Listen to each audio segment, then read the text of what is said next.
Hello every one. നമ്മൾ ഇന്ന് HSAയുടെ ഒരു മോഡൽ ക്വസ്റ്റ്യൻ ആണ് നോക്കാൻ പോകുന്നത്. ക്വസ്റ്റ്യൻ: ഒരു സ്പ്രിങ്ങിൻ്റെ ഒരറ്റം ഉറപ്പിച്ചിരിക്കുകയും മറ്റേ അറ്റത്തിൽ 4 കിലോഗ്രാം തൂക്കിയിട്ടിരിക്കുന്നു. Spring constant 1 newton metre inverse ആണ് എങ്കിൽ ഈ ലോഡഡ് സ്പ്രിങ്ങിൻ്റെ ഓസിലേഷൻ പീരീഡ് എത്രയാണ്? Options: option A 1/4 pi second, B 4 pi second, C 1/π second, D pi second.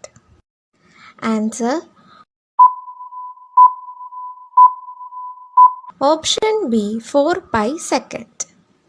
ഇവിടെ ഓസിലേഷൻ പീരീഡ് കണ്ടുപിടിക്കുന്നതിനായിട്ട് ഉള്ള ഇക്വേഷൻ T=2π√m/k. ക്വസ്റ്റ്യനിൽ മാസിൻ്റെയും സ്പ്രിംഗ് കോൺസ്റ്റൻറ്റിൻ്റെയും വാല്യൂസ് തന്നിട്ടുണ്ട്. m=4 kilogram, k=1 newton metre inverse. അപ്പോൾ നമുക്കുള്ള വാല്യൂസ് നമ്മൾ ഇക്വേഷനിൽ സബ്സ്റ്റിറ്റ്യൂട്ട് ചെയ്യുമ്പോൾ T=2π√4/1 that is equal to 4 pi seconds എന്ന് കിട്ടും. Thank you for watching.